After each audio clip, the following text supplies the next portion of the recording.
DPRD Kota Palembang telah mengesahkan Perda Inisiatif Pedoman Penyelenggaraan Taman Pendidikan Al-Quran yang di dalam berisikan adanya dana insentif Rp1 juta per bulannya untuk TK TPA Al-Quran.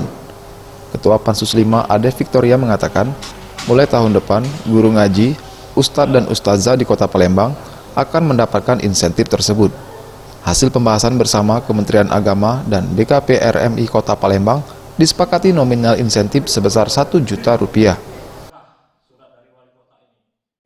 Pertama-tama kami ucapkan terima kasih kepada seluruh yang telah membantu hingga berjalannya perda ini sesuai dengan target yang telah kami tetapkan pada BKP MRI, Kementerian Agama Kota Palembang, Kemenkumham yang selalu membantu kami berkonsultasi, dan juga kami ucapkan juga terima kasih kepada Ustadz Ustazah yang ada di Kota Palembang yang telah memberikan masukan.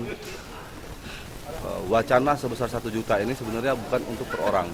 Nah, ini untuk per unit karena di Kota Palembang ini ada 660 unit TK-TPA yang terdata oleh Kemenak.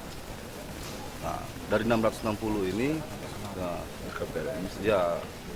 antara BKP MRI dan Kemenak ini datanya yang terdaftar ini di Kementerian Agama.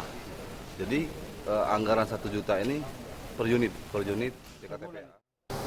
Saat ini, TK-TPA yang resmi terdaftar di Kota Palembang sebanyak 606 unit yang semuanya telah didata. Dana insentif untuk TK-TPA ini memang telah diusulkan oleh DPRD Kota Palembang agar dapat menyemangati dan bentuk perhatian kepada guru ngaji yang selama ini bekerja secara ikhlas. Tim Liputan Sriwijaya TV.